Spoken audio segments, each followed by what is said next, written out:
Hello বন্ধুরা, এখন আমি সৃজিত মুখার্জির আপকামিং সিনেমা কিল বিল সোসাইটি তার একটা ক্যারেক্টার ইন্ট্রো এসছে। বেসিক্যালি এটাকে সবাই টিজার বলছে, বাট এটা টিজার না। গতকাল এসেছিলো, আমার একটু পারিবারিক প্রবলেম কারণে আমি সেই ভিডিওটা এখন করছি, দেরি হয়ে গেল। কিন্তু আমি যে টিজার দেখেছি ক্যারেক্টার ইন্ট্রোটা, এবং সেটা দেখে যেটা আমার মনে হচ্ছে সেটা নিয়ে আমি একটা কথা বলবো। আনন্দকরকে আশা করি আমরা যারা দেখেছিলাম হেমলক সোসাইটিতে সবাই মনে রেখেছে, তবে এখানে সে নাম কিন্তু আনন্দকর না।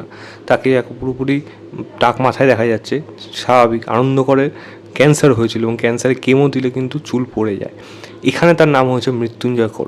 দুটো জিনিস হতে পারে, হয় ওই গল্পের সাথে এই গল্পটার মিল রয়েছে এবং এখনও সে বেঁচে রয়েছে এবং তার নামটা আইডেন্টিটি সে সম্পূর্ণ কিছু পাল্টে ফেলেছে, এবং আরেকটা জিনিস হতে পারে গল্পের সাথে ওই গল্প কোনো মিল নেই, জাস্ট কিছু একটা স্পিরিচুয়াল সিকুয়াল যে জিনিসগুলো বলে সেরকম টাইপের কিন্তু হবে। মানে এটা কোনো ডাইরেক্ট সিকুয়াল না, মানে এর পরের পার্ট এটা না, এটা নাও হতে পারে। দুটোই পসিবিলিটি হতে পারে। তবে হ্যাঁ, এখানে যেটা দেখাচ্ছে আগেরটা যেন মরবে মরো ছড়িও না, এখানে কিন্তু সেটা বলছে হলো মরতে হলে বাঁচতে হবে। তো আপনাকে বুঝতে হবে মানে এই গল্পটা কিন্তু সম্পূর্ণ আলাদা। আগেরটা যেমন কোনোভাবে আপনাকে সুইসাইডের পথে নিয়ে যেতে যেতে যেতে আপনাকে শিক্ষা দেবে যে কেন সুইসাইড করা উচিত নয়। এখানে কিলবিল সোসাইটি, এখানে সে বলে দিচ্ছে এখানে এসে সে হেমলক সোসাইটি চালায় না, এবং এখানে সম্পূর্ণ সে আলাদা একটা ব্যক্তি, তাদের একটা আলাদা সোসাইটি আছে যারা পয়সার বিনিময়ে বিল কেটে রীতিমতো আপনাকে মৃত্যুর পথে নিয়ে যাবে। বেসিক্যালি কন্ট্রাক্ট কিলার যেরকম টাইপের হয় সেরকম ধরনের সোসাইটি। এবার আলটিমেটলি ডেফিনেটলি এটা তো গল্প হবে না শুধু, এবং সৃজিত মুখার্জি তো টুইস্ট আনার জন্য মাস্টার, সেটা লাস্টে গিয়ে অবশ্যই থাকবে। এই গল্পের মতো আশা করি সেটাই থাকবে। ওখানে যেমন কোয়েল ছিল, এখানে খুব সম্ভবত কৌশানি থাকবে। কিন্তু এই ক্যারেক্টার ইন্ট্রোর মধ্যে কিন্তু শুধু পরমব্রতকেই ফেস রাখা হয়েছে এবং একটি মেয়েকে দেখানো হয়েছে, খুব সম্ভবত তার নাম অপলা চৌধুরী, এবং তাকে দেখাচ্ছে যে সে মেরে দিল এবং তার মাথার থেকে রক্তটা বেরিয়ে গিয়ে ছিটে জানলায় লাগছে।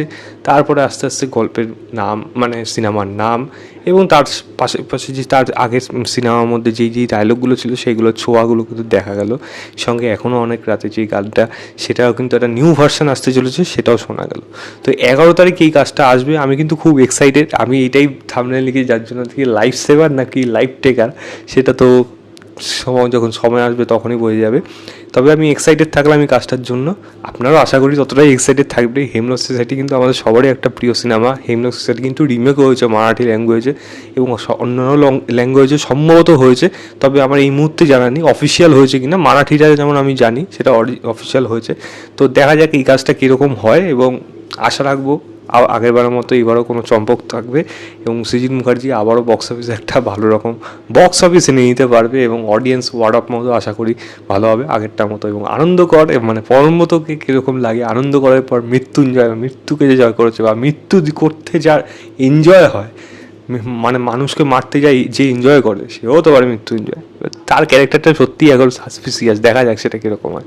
আমি লিঙ্কটা দিয়ে রাখবো ডিসক্রিপশনে, আপনারা অবশ্যই গিয়ে চেক করবেন, চেক করে জানাবেন আপনাদের কেমন লেগেছে। তো এই ছিল আমার ওভারঅল রিয়াকশন অফ কিল বিল সোসাইটির ক্যারেক্টার ইন্ট্রো বা গ্লিমস বা টিজার যাই বলুন। ভিডিওটা ভালো লাগলে লাইক শেয়ার, চ্যানেলটাকে অবশ্যই সাবস্ক্রাইব করে দেবেন।